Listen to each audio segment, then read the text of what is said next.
এই ধরিত্রী থেকে ততটুকুই জল নেয় যতটুকু তার প্রয়োজন। কোনো প্রাণীকে দেখুন, এই প্রকৃতি থেকে ততটুকুই খাবার গ্রহণ করবে যতটুকু তার খিদে রয়েছে।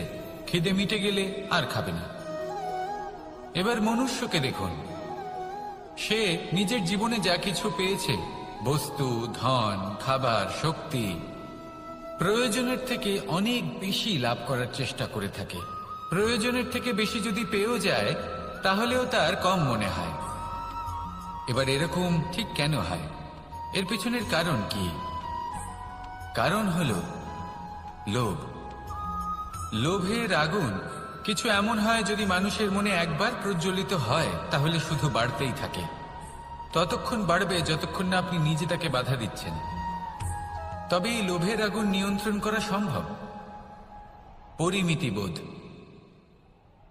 পরিমিতিবোধের চিন্তা। আপনাকে শুধু নিজেকে একটা সরল প্রশ্ন করতে হবে। যখনই মনের মধ্যে কোনো বস্তুর প্রতি, শক্তির প্রতি, ধনের প্রতি, ভোজনের প্রতি লোভ বেড়ে যায়, নিজেকে প্রশ্ন করুন, এটা কি আমার কাছে ততটাই প্রয়োজনীয় যতটা একটা বৃক্ষের কাছে জল, যতটা একটা প্রাণীর কাছে ভোজন? এটা কি ততটাই প্রয়োজনীয়? যদি উত্তর না হয় তাহলে নিজেকে সেখানেই বাধা দিন। সেই ভাবনা সেখানেই ত্যাগ করুন, কারণ সেটাই হলো লোভ। ঠিক এইভাবেই প্রয়োজনীয়তার চিন্তা করে আস্তে আস্তে এই মন নির্লোভ হয়ে উঠবে। আর এই মন প্রসন্ন হয়ে বলবে, রাধা রাধা। সংসারে সকলে উঁচুতে উঠতে চায়, কেউ নত হতে চায় না। সবাই এটা মনে করে যে নত হওয়ার অর্থ হলো তাদের আত্মসম্মান এবং অহংবোধের বিরুদ্ধাচরণ করা। তাদের মনে হয় যে যদি আমরা নত হই, সংসার আমাদের দুর্বল মনে করবে, তাদের শৌর্য এবং তাদের ব্যক্তিত্বের অপমান হবে। কিন্তু এটা কি সত্যি? প্রত্যেকবার নত হওয়ার অর্থ কি সম্মানহানি হওয়া? কখনোই নয়। আপনি নিজের জীবনকেই দেখে নিন। আপনার কোনো অমূল্য জিনিস যদি নিচে পড়ে যায় তাহলে তাকে কিভাবে তোলেন? সেই বস্তুকে তোলার জন্য আপনাকে নত হতেই হবে।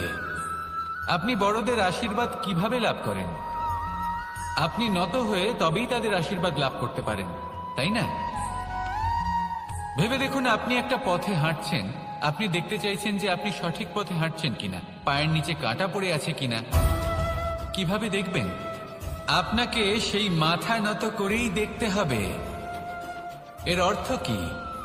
অর্থ খুব সহজ। প্রত্যেকবার নত হওয়া অনুচিত নয়, সেটা কোনোভাবেই সম্মানহানি নয়। পরিস্থিতি অনুসারে এবং যেখানে প্রয়োজন আপনি নত হতে শিখে গেলে আপনি অনেক কিছুই লাভ করতে পারবেন। জ্ঞান, মান, গুণ, বিশ্বাস। সেই জন্য প্রয়োজন এবং পরিস্থিতি অনুসারে নত হতে শিখুন, এতে অনুচিত কিছুই নেই। আত্মসম্মান থাকা অত্যন্ত প্রয়োজনীয়, কিন্তু তা যেন কখনো অহংকারে পরিণত না হয়। এই বিষয়ে অবশ্যই নজর রাখবেন এবং আমার সাথে ভালোবেসে বলবেন, রাধা রাধা। মানুষের জীবন দেখলে এতে সংকটও আসবে, বিপদও আসবে, অনেক সমস্যাও আসবে। কখনো কখনো এমন সময় আসবে যখন আমাদের আপনজনের থেকে সাহায্য চাইতে হয়। আমরা সাহায্য চাই আর তারা সাহায্য করেও দেন, আমাদের সংকট থেকে মুক্তও করে দেন। কিন্তু যখন এই সময় বদলে যায়, যখন সুখের সময় আমাদের জীবনে আসে, তখন আমাদের মনে একটা অহংবোধ জেগে ওঠে। মনে হয় উপকার আবার কি? সেই ব্যক্তি সাহায্য করেছিলেন তাতে কি? উনি তো নিজের কর্তব্য পালন করছিলেন। সেই ব্যক্তি আমাদের ধন দিয়েছিলেন যখন প্রয়োজন ছিল, তো আমরা সেই ধন তো ফিরিয়ে দিয়েছি, উপকার কিসের? এই ভাবনা অনুচিত। যদি কোনো ব্যক্তি আপনাকে সাহায্য করে থাকে যখন কেউ করেনি, যখন আপনার সবথেকে বেশি প্রয়োজন ছিল, সেই সাহায্য অমূল্য আর সেটা উপকারী বটে। যদি কেউ উপকার করেন তাহলে বিনম্র চিত্তে ভালোবেসে আজীবন তার উপকারের প্রতি কৃতজ্ঞ থাকুন। কারণ সত্যি কথা বলতে এই সংসারে উপকার করার মতো ব্যক্তি খুব কম রয়েছেন, আর উপকারের কথা মনে রাখেন এমন কৃতজ্ঞ ব্যক্তি আরো কম। সেই জন্য জীবনে কৃতজ্ঞ থাকুন আর আমার সাথে ভালোবেসে বলুন, রাধা রাধা। জ্ঞান এবং অহংকার, এই দুইয়ের মধ্যে সম্পর্ক কোথায়? সম্পর্ক ঠিক সেরকম যেরকম হাত এবং কাঁকনের, যেমন চোখ এবং দৃষ্টির সম্পর্ক। এবার আপনি বলবেন, আমি কি বলছি? জ্ঞান এবং অহংকারের এমন সম্পর্ক কি করে হতে পারে? দেখুন, যে ব্যক্তি জ্ঞানী, যার কাছে জ্ঞান রয়েছে এবং তিনি জানেন যে তার কাছে জ্ঞান রয়েছে, তার মধ্যে নিজে থেকেই অহংবোধ জাগ্রত হয়। খুব কম সংখ্যক এমন জ্ঞানী ব্যক্তি আছেন যারা নিজেদের অহংকারের বিষয়ে আঁচ করতে পারেন। প্রকৃত জ্ঞানী হলেন তিনি, যিনি নিজের জ্ঞানের সদ্ব্যবহার করে অহংকারকে দূর করেন। উচিত সময় বুঝে যান, নিজের অন্তর যাচাই করে এই বিষয়টা দেখেন যে তার অন্তরে অহংবোধ জাগ্রত হচ্ছে এবং নিজেকে সেখানেই থামিয়ে দেন, যাতে অহংকারের পথে তিনি অগ্রসর না হয়ে যান। এই অহংকার কখন উচিত, কখন অনুচিত, কখন প্রয়োগ করা উচিত, উচিত নয়, কখন বাধা দেওয়া উচিত, এটা শেখা অত্যন্ত প্রয়োজনীয়। আর যদি এটা আপনি শিখতে পারেন, তাহলে আপনি একজন জ্ঞানীও হয়ে উঠবেন এবং সুখীও থাকবেন। তাই মনে রাখবেন, এই জ্ঞান নিয়ে কখনোই অহংকার করবেন না, বরং সবসময় নিজের অহংবোধের বিষয়ে প্রকৃত ধারণা রাখবেন। আসুন আমার সাথে ভালোবেসে বলুন, রাধা রাধা। আপনি অবশ্যই কোনো গাছ দেখে থাকবেন যেখানে অনেক ফল রয়েছে। সেই গাছের ডালগুলি নিজে থেকেই নত হয়ে যায়। কেন?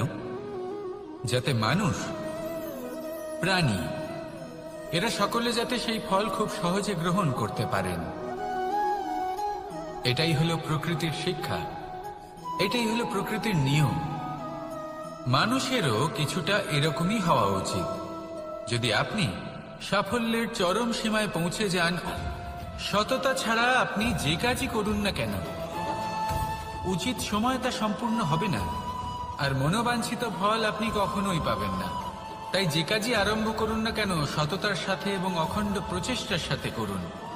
তখনই কর্ম এবং তখনই এই জীবন সফল হবে এবং এই মন প্রসন্ন হয়ে বলবে, রাধা রাধা। বিন্দু বিন্দু জলেই সাগর নির্মাণ হয়। এবার এই কথা আমরা সকলে জানি। আপনি কি এই কথাটা জানেন যে ছোট ছোট সুখের দ্বারাই বড় সুখ লাভ করা যায়? একজন বাবাকে দেখুন, সন্তানের জন্ম থেকে তার যুবক হওয়া পর্যন্ত তার সাথে ছোট ছোট সুখ যাপন করেন। এই ছোট ছোট সুখগুলি তাদের প্রেমের সম্পর্কে গভীরতা নিয়ে আসে এবং প্রেমের এই গভীরতা তাদের জীবনে বড় সুখ নিয়ে আসে। এটা ঠিক সেই রকম যেরকম বিশাল এক সমুদ্রে, গভীর এক সমুদ্রে অমূল্য রত্ন খুঁজে পাওয়া যায়। এটাও ঠিক সেই রকমই। সেই জন্য জীবনে বড় বড় সুখের খোঁজ করতে গিয়ে সময় নষ্ট করবেন না। এই যে ছোট ছোট সুখ আছে, এগুলোকে যাপন করা শুরু করুন, এগুলোর আনন্দ লাভ করুন, এগুলো নিয়ে উৎসব পালন করুন। প্রেমের গভীরতা বুঝুন আর এই গভীর প্রেমে মন নিমজ্জিত করুন। তারপরে দেখুন, এই মন আর এই জীবন সুপ্রসন্ন হয়ে বলবে, রাধা রাধা। কথায় আছে, অন্ধকারে প্রদীপ প্রজ্বলিত করলে চতুর্দিক আলোকিত হয়। কিন্তু যদি এই প্রদীপ আমি সূর্যের আলোর সম্মুখে সকালবেলায় প্রজ্বলিত করে রেখে দিই, তাহলে কি হবে? আপনি বলবেন যে এটা করে তো কোনো লাভই হলো না। সূর্যের প্রকাশের সামনে এই প্রদীপ আসলে কিছুই নয়। এবার এই চিন্তা ভাবনা প্রত্যেক দিন করতে হবে আর একটা অমূল্য শিক্ষা পেতে হবে। মনে করুন যে আপনি মহাপুরুষের সামনে বসে আছেন, কোনো মহাজ্ঞানীর সামনে। তাহলে সেই ব্যক্তির সামনে নিজের জ্ঞানের প্রদীপ প্রজ্বলিত করবেন না, নীরব থাকুন আর সেই ব্যক্তির সূর্যের প্রকাশের মতো জ্ঞান প্রাপ্ত করুন। যতটা পারবেন জ্ঞান লাভ করুন, যদি এমন কোনো সময় এমন কোনো স্থানে আপনি আছেন যেখানে চতুর্দিক অন্ধকার, কারোর কাছেই জ্ঞান নেই, সেখানে নিজের জ্ঞানের প্রদীপ প্রজ্বলিত করুন। এমন করলে দুদিক থেকেই আপনার লাভ হবে। আপনার জ্ঞান প্রাপ্তিও হবে আর জ্ঞানের সঠিক প্রয়োগও করতে পারবেন। আর এই মন প্রসন্ন হয়ে বলবে, রাধা রাধা।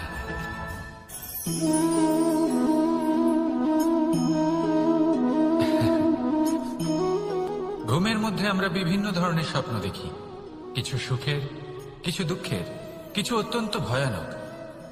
কিন্তু সত্যি কথা বলতে এর উপর আমাদের কোনো নিয়ন্ত্রণ নেই। কিন্তু আমি এমনও কিছু ব্যক্তিকে দেখেছি যারা খোলা চোখে স্বপ্ন দেখেন এবং তা যাপন করেন।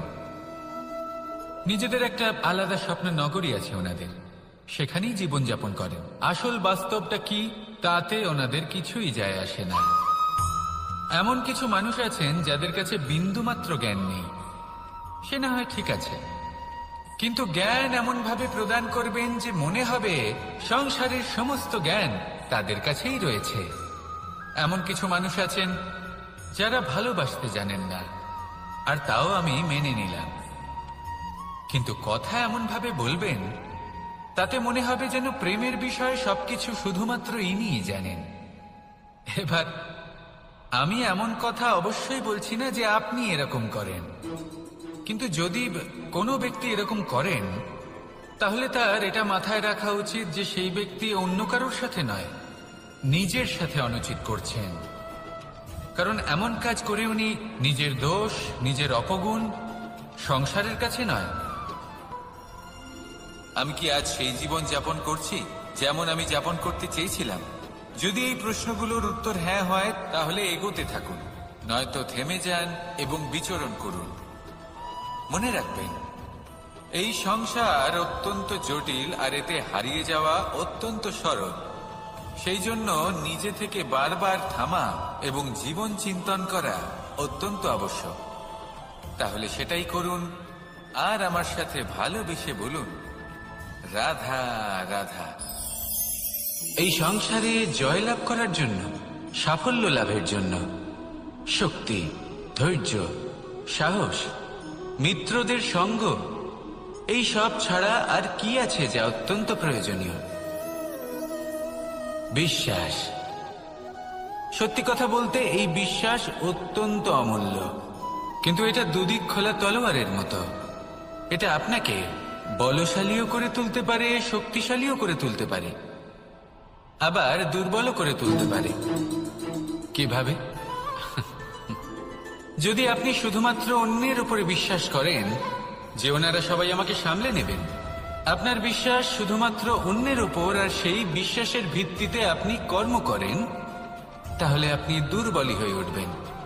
কিন্তু এই বিশ্বাস যদি আপনি নিজের উপর রাখেন যে যাই হয়ে যাক না কেন আমি নিজেকে ঠিক সামলে নেব, আমি আমার পথ বানিয়ে নেব, সব বিপদের সম্মুখীন আমি নিজে হব এবং জীবনে সামনে এগোতে থাকব, তাহলে এই বিশ্বাস আপনাকে বলশালী করবে। এবার সিদ্ধান্ত আপনার যে আপনি কি চান, এই বিশ্বাস আপনাকে বলশালী করবে নাকি দুর্বল, ভেবে দেখুন। আর আমার সাথে ভালোবেসে বলুন, রাধা রাধা। এই সংসারে সব থেকে বেশি কঠোর এবং বলশালী ধাতু হলো লৌহ, অর্থাৎ লোহা। হয়তো সেই জন্যই সকল অস্ত্র, সকল শস্ত্র, সকল বাহন যখনই এদের নির্মাণ হয় তখন সব থেকে বেশি ব্যবহার এই লোহাকে করা হয়। এবার এই লোহার একটা বিশেষ গুণ রয়েছে, সেটা এটাই যে লোহাকে আপনি অন্য কোনো ধাতু দিয়ে কাটতে পারবেন না। লোহা দ্বারা এই লোহাকে কাটা সম্ভব। এবার এটা কিভাবে সম্ভব? যে লোহাকে কাটতে হবে তাকে গরম করা হয়, যে লোহা দ্বারা কাটতে হবে সেটাকে ঠান্ডা রাখতে হয়, অর্থাৎ ঠান্ডা লোহা দ্বারা গরম লোহা কাটা হয়। এবার এই যুক্তি, তার প্রয়োগ আমাদের জীবনেও করা যেতে পারে। যদি আপনার কাছে শক্তি থাকে, যদি আপনি বুদ্ধিমান হন, আর যদি আপনার মন স্থির হয়, শান্ত হয়, তাহলে এই সংসারকে আপনি বদলাতে পারবেন। কিন্তু যদি আপনি শক্তিশালী হন, বুদ্ধিমান হন, কিন্তু আপনার মন অস্থির হয়, আপনার মন স্থির না থাকে, কোথায় কোথায় আপনি রেগে যান, তাহলে আপনি কখনোই সংসার বদলাতে পারবেন না। যদি পরিস্থিতিকে নিজের মতো গড়ে নিতে হয়, তাহলে ধৈর্য, সংযম এবং স্থিরতার শীতলতাকে আপন করে নিতে হবে। আসুন আমার সাথে ভালোবেসে বলুন, রাধা রাধা। সঙ্গীত হলো আমার অত্যন্ত প্রিয়। আমার বাঁশির সুর আমার মনের শান্তি এবং ভালোবাসার প্রতীক। সেজন্য যে ব্যক্তি আমার বাঁশির সুর শুনত হয়ে উঠতে চাই, সূর্যের মতো তেজস্বী, প্রকাশময়, যশস্বী। সূর্যের মধ্যে এতটাই তেজ থাকে যে সবাই তার সামনে নত হয়ে থাকে। সেই কারণেই সূর্যকে যশদানের গ্রহ বলা হয়। আমরা সবাই সূর্যের মতো উজ্জ্বল হতে চাই, কিন্তু তার জন্য সূর্যকে প্রত্যেক দিন জ্বলতে হয়। এই সংসারে শুভ ভাব, পবিত্রতা নিয়ে আসার জন্য, প্রকাশ ছড়িয়ে দেওয়ার জন্য সূর্যকে প্রত্যেক দিন অস্তও যেতে হয়, আবার উদিতও হতে হয়। প্রত্যেক দিন জ্বলতে হয়। সূর্য একদিনের জন্য অবকাশ লাভ করেন না। আর যদি অবকাশ পেতেন তাহলে সূর্যকে আর সূর্য বলা হতো না, তাই? প্রবৃত্তি হল তারা কখনো নিজেকে নিয়ে সন্তুষ্ট হন না, কখনো নিজেকে নিয়ে প্রসন্ন হন না। যা আছে তার থেকে বেশি পেতে চান, যা পেয়ে গেলেন তার থেকে আরো বেশি পেতে চান। নিজেদের জীবনে বদল, পরিবর্তন আনতে চান। আর এই প্রবৃত্তি এই সংসারের সবচেয়ে মহান, কারণ এই প্রবৃত্তির জন্যই সংসারের বিকাশ হয়। কিন্তু এই বদলের জন্য মানুষ তার খোঁজে থাকেন যা তার জীবনে বদল আনতে পারবে, তাকে পথ দেখাতে পারবে, তার জীবনে পরিবর্তন আনতে পারবে। আর তাই মানুষ সংসার জুড়ে তাকেই খোঁজেন যিনি তার পাশেই আছেন।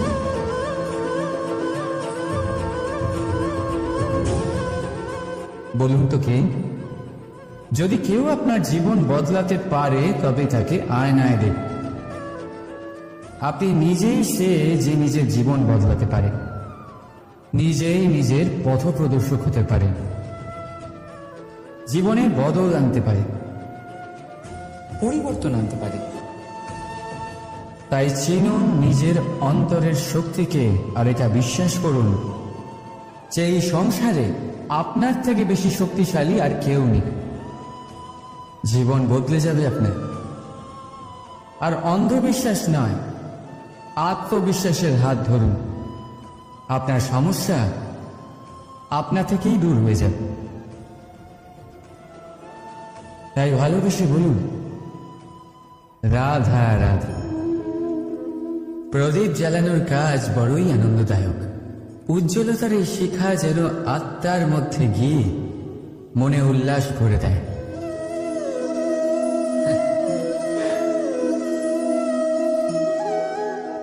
এই আমি কি করলাম? আমি একে নিভিয়ে দিলাম, অথচ এই দিয়েই আমি অন্য প্রদীপগুলি জ্বালিয়েছিলাম। কারণ যতক্ষণ এই শিখা অন্য প্রদীপগুলিকে জ্বালাচ্ছিল ততক্ষণ এই নিজেও জ্বলছিল। কিন্তু যেই ও এই কাজ করা ছেড়ে দিল তখন একেও নিভতে হল। বুঝলেন? সেরকমই জীবন হলো উজ্জ্বলতা দেওয়ার আরেক নাম। যদি জীবনে শুভ কাজ করেন, অপরের উপকার করেন, অন্যদের সহায়তা করেন, তাহলেই জীবিত থাকবেন। আর যেদিনই কাজ করা আপনি বন্ধ করে দেবেন, শ্বাস প্রশ্বাস নেওয়া সত্ত্বেও মৃত হয়ে যাবে। তাই যতক্ষণ শ্বাস চলছে আশারূপী উজ্জ্বলতা ছড়াতে থাকুন।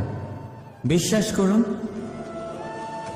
মৃত্যুর পরেও আপনি অমর থাকবেন।